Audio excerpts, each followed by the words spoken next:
Assalamu alaikum students. Chapter Acid, Base and Salt. In this chapter we already read and learn about what is acid and what is base, the concept of acid and base and theories of acid and base. Now we start a new topic, what is salt and main types of salt and what is double salt. These are the main topics of this chapter. बेटा salt क्या होता है? Salt को हम उर्दू में नमक कहते हैं। सॉल्ट्स की देखिए मैंने डिफ़िनेशन यहाँ स्क्रीन पे आ रही होगी, डिफ़िनेशन भी लिखी है मैंने आपके सामने। देखिए when acid and salts are combined then the salts is form. जब भी एसिड और बेस को आप मिलाते हैं, कोई भी एसिड है और कोई भी बेस है, उसको जब भी आप कंबाइन करते हो, मिलाते हो, तो जो चीज़ फॉर्म होती है वो सॉल्ट कहलाती है। और सेकंड वाटर, हमेशा वाटर यानी पानी बनेगा और साथ में सॉल्ट बनेगा। वो सॉल्ट की कोई भी टाइप हो सकती है, लेकिन एसिड और बेस के रिएक्शन के नतीजे में सॉल्ट जो है वो फॉर्म होता है यानी बनता है। इधर मैंने एग्जांपल भी दी है HCl। HCl एक स्ट्रॉन्ग एसिड है, sodium hydroxide which is strong base. इन दोनों को जब आपने मिलाया तो सोडियम क्लोराइड बना और वाटर, ये दो चीज़ें जो हैं बनी हैं, यानी वाटर हमेशा बनेगा और नमक यानी NaCl जो कि खाने में इस्तेमाल होता है, आम जो कॉमन सॉल्ट है वो फॉर्म हुआ है, वो यानी बना है। इस तरह कंप्लीट यानी सॉल्ट जो है वो कंप्लीट न्यूट्रलाइजेशंस के नतीजे में बनता है। और ये एक आयनिक कंपाउंड है, ये भी ध्यान में रखिएगा, बिकॉज़ ये जब भी बनता है तो ये आयन्स में जो है वो कन्वर्ट हो जाता है या रिज़ॉल्व हो जाता है। अच्छा, टाइप्स की बात करें, अगर हम सॉल्ट की टाइप्स की बात करें तो उसमें पहला जो सॉल्ट है वो नॉर्मल सॉल्ट है। नॉर्मल सॉल्ट क्या होता है? देखिए जब भी एसिड और बेस मिलते हैं तो मैंने आपको बताया कि सॉल्ट बनते हैं यानी नमक जो है बनता है। अच्छा, अगर एसिड और बेस आप इनकी कंप्लीट न्यूट्रलाइजेशन हो जाए, यानी एसिड एसिड ना रहे और बेस बेस ना रहे, दोनों कंप्लीट न्यूट्रलाइज हो जाएं, एसिड की जो प्रॉपर्टीज़ हैं वो ख़त्म हो जाएं और बेस की जो जितनी प्रॉपर्टीज़ हैं वो उसको खो दे, लॉस कर जाए, तो इस तरह से जो सॉल्ट बनता है वो नॉर्मल सॉल्ट होता है। यानी कंप्लीट न्यूट्रलाइजेशन के नतीजे में सॉल्ट जो बनता है एसिड और बेस के मिलने से, उसे आप नॉर्मल सॉल्ट कहते हैं। जैसे अभी मैंने एग्जांपल दी थी आपको, HCl जब मिलता है सोडियम हाइड्रोक्साइड से, दोनों स्ट्रॉन्ग एसिड और बेस हैं, तो इससे जो सॉल्ट बना है वो सोडियम क्लोराइड है, NaCl। वाटर भी बनेगा लेकिन हम बात कर रहे हैं सॉल्ट की। तो ये कंप्लीट न्यूट्रलाइजेशंस के नतीजे में बना है, तो इसे आप नॉर्मल सॉल्ट कहते हैं। ज़हन में रखिएगा, कंप्लीट न्यूट्रलाइजेशंस के नतीजे में जो सॉल्ट बनता है यानी एसिड और बेस की कंप्लीट न्यूट्रलाइजेशन के नतीजे में बनने वाला सॉल्ट जो होता है वो नॉर्मल सॉल्ट कहलाता है। अच्छा, इसके बाद एसिडिक सॉल्ट है, इनकी डिफिनेशंस हैं और एग्जांपल दी हुई है बस।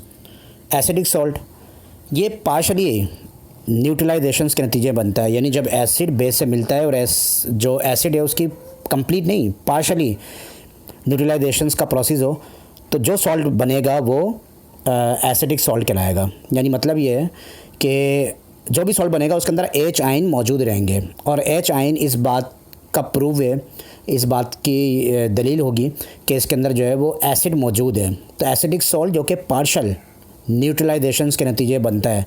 किसकी पार्शल न्यूट्रलाइजेशन? जो एसिड की, जब वो बेस से मिलता है तो वो कंप्लीट न्यूट्रलाइज नहीं हो जाता, बल्कि कुछ ना कुछ उसके आयन जो हैं वो यानी H आयन बाकी रहते हैं। तो ऐसा जो सॉल्ट होगा वो कहलाएगा एसिडिक सॉल्ट।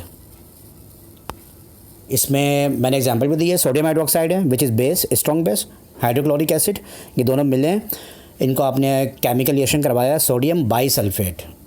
अब देखें इसके अंदर H आयन मौजूद है, ये सॉल्ट है सोडियम बाईसल्फेट, लेकिन इसके अंदर H आयन मौजूद है। H आयन इस बात की दलील है या इस बात को प्रूव कर रहा है कि इसके अंदर जो है वो एसिड मौजूद है, तो ये एसिडिक सॉल्ट कहलाएगा जिसके अंदर H आयन मौजूद होगा। H आयन की प्रेजेंस इस बात की निशानदेही कर रही होगी।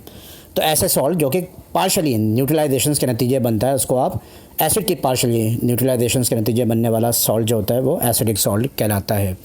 इस तरह बेसिक सॉल्ट, बेसिक सॉल्ट क्या होगा? वो भी पार्शली न्यूट्रलाइजेशन के नतीजे बनेगा, लेकिन किसकी? बेस की। तो इसके अंदर ये होता है कि बेस जो होता है, जैसे मैग्नीशियम हाइड्रोक्साइड HCl के साथ मिला है, तो इसमें जो बना है वो मैग्नीशियम, बल्कि इसमें जो एग्जांपल दिए मैंने ऊपर आपको लिखी हुई है, मैग्नीशियम हाइड्रोक्साइड HCl के साथ, तो मैग्नीशियम हाइड्रो ऑक्साइड क्लोराइड, इसके अंदर भी देखें OH आयन मौजूद है, बिकॉज कंप्लीटली आयोनाइजेशन का प्रोसेस नहीं हुआ है, और बेस जो है वो उसका OH आयन इस बात की निशानदेही कर रहा है कि इसके अंदर जो है वो बेस मौजूद है। तो ये 100% न्यूट्रलाइजेशन का प्रोसेस नहीं हुआ है, बल्कि पार्शली हुआ है और OH आयन जो है बाकी रह गए हैं। तो ऐसा सॉल्ट जो कि पार्शली न्यूट्रलाइजेशन जिसमें हो बेस की, उसे आप बेसिक सॉल्ट कहते हैं। और इसके बाद ये 3 टाइप्स हमें जो 9 क्लास की बुक में दी हुई हैं, वो ये 3 टाइप्स दी हुई थी, यानी नॉर्मल सॉल्ट, एसिडिक सॉल्ट और बेसिक सॉल्ट। बेटा इसके आपको नाम याद करने हैं डेफिनेशन के साथ, और एग्जांपल आपको आनी चाहिए, यानी एग्जांपल विद इक्वेशन आपको पता होनी चाहिए। इसमें मैंने ऊपर अगर आप देखें तो मैंने टेबल भी बनाया है। इस टेबल के अंदर आप देखें, जब भी स्ट्रॉन्ग एसिड स्ट्रॉन्ग बेस से मिलेगा तो दोनों एक दूसरे की जो प्रॉपर्टीज़ हैं उनको ख़त्म कर देंगे, न्यूट्रलाइजेशन का प्रोसेस 100% होगा। 100% न्यूट्रलाइजेशन का प्रोसेस जब होता है तो एक नॉर्मल सॉल्ट वजूद में आता है, एक नॉर्मल सॉल्ट जो है बनता है। लेकिन अगर एक स्ट्रॉन्ग है, यानी एसिड स्ट्रॉन्ग है और बेस जो है वीक है, तो एसिडिक सॉल्ट बनेगा। और अगर एसिड वीक है और बेस स्ट्रॉन्ग है तब भी तो बेसिक सॉल्ट बनेगा, बिकॉज एक जो है वो स्ट्रॉन्ग है और एक जो है वीक है। तो इनके नतीजे में जो बनने वाले सॉल्ट होते हैं या तो एसिडिक होते हैं या बेसिक होते हैं। अच्छा, दोनों अगर वीक हैं तब भी जो सॉल्ट बनेगा वो नॉर्मल या न्यूट्रलाइजेशन कंप्लीट हो जाएगी और नॉर्मल सॉल्ट बनेगा। तो दोनों या तो वीक हों या दोनों जो हैं वो स्ट्रॉन्ग हो एसिड। अब आप बोलेंगे सर कि कौन से स्ट्रॉन्ग है, मैं आपको नाम लिखवा दूंगा ये कि कौन से वीक होते हैं, कौन से स्ट्रॉन्ग होते हैं, किस तरह से वीक बनता है, किस तरह स्ट्रॉन्ग एसिड या बेस बनते हैं, वो मैं आपको लिखवा दूंगा बाद में। तो इसके बाद आप दोबारा अब आ जाएं लास्ट टॉपिक हमारा डबल सॉल्ट। देखिए डबल सॉल्ट नाम से ज़ाहिर है, यानी जब 2 सॉल्ट्स आपस में मिलते हैं, कंबाइन होते हैं, तो जो सॉल्ट बनता है वो डबल सॉल्ट होता है। 2 सॉल्ट्स के मिलने के नतीजे में, यानी आप एक सॉल्ट है उसके साथ दूसरा सॉल्ट मिला दें तो एक नया सॉल्ट बन जाएगा, उसे हम डबल सॉल्ट कहते हैं। इस तरह के जो सॉल्ट हैं वो मार्केट में अवेलेबल भी होते हैं, मिलते हैं। और यहाँ देखिए मैंने 2-3 के नाम भी लिखे हैं डबल सॉल्ट के। इनके नाम जो हैं वो विद फार्मूला आपको याद होने चाहिए, एग्ज़ाम में आ जाते हैं कि डबल सॉल्ट के एग्जांपल दें विद फार्मूला। इसमें पोटाश एलम है, जिससे आप उर्दू में फिटकरी कहते हैं, सुना होगा आपने, मार्केट में अवेलेबल है, आसानी से मिल जाती है, पानी भी साफ़ करती है। ये फिटकरी जो होती है या एलम जो है वो पानी साफ़ करने के लिए इस्तेमाल होती है आमतौर पर। देखिए ये 2 सॉल्ट, पोटाशियम सल्फ़ेट और एलुमिनियम सल्फ़ेट, ये अलग अलग दो, इनके दोनों के देखिए फार्मूले मैंने मिक्स कर दिए हैं, कंबाइन कर दिए हैं, बिकॉज 2 सॉल्ट से मिलके बनता है ये डबल सॉल्ट, ये जहन में रखिएगा। तो पोटाशियम सल्फ़ेट और एलुमिनियम सल्फ़ेट। अच्छा, इनके बीच में डॉट है, डॉट क्लियर नहीं है, इसको आप डॉट लगा दीजिएगा, एलुमिनियम सल्फ़ेट और डॉट पोटाशियम सल्फ़ेट, और 24H2O इधर भी डॉट लगा दें। इसके अलावा क्रोम एलम है, पोटाशियम सल्फ़ेट, क्रोम सल्फ़ेट, ये भी 2 सॉल्ट हैं, इनको कंबाइन कर दिया तो डबल सॉल्ट बन गया।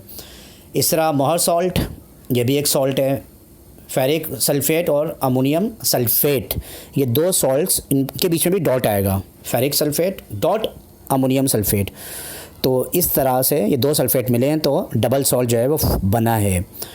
तो बेटा इस तरह से ये डबल सॉल्ट की मैंने कुछ एग्जांपल दिए हैं, इसकी डिफिनेशन आपके सामने है, इसकी डिफिनेशन याद कर लीजिएगा। और ये 3 जो सॉल्ट हैं विद फार्मूला, इनको आपने याद करना है। इसका कॉपी वर्क मैं इस लेक्चर के साथ या बाद में आपको सेंड कर दूँगा। तो आज हमने जो है वो ये topic acid, base and salt, इसमें एसिड और बेस के बारे में ऑलरेडी हम पहले क्लासेस में, पहले लेक्चर में हम कर चुके हैं। सॉल्ट के बारे में मैंने आपको बता दिया कि सॉल्ट क्या है, उसके टाइप्स मैंने बताई, और डबल सॉल्ट्स और उसके कुछ नेम विद फार्मूला मैंने आपको बताया। तो बेटा ये चैप्टर बड़ा इंपॉर्टेंट था एग्जामिनेशन पॉइंट ऑफ व्यू से, इसको हमने आज ख़त्म किया है। इसके जो न्यूमेरिकल्स होंगे वो मैं इंशाल्लाह नेक्स्ट क्लास में या नेक्स्ट लेक्चर में करवा दूँगा। और तब तक के लिए अल्लाह हाफिज़।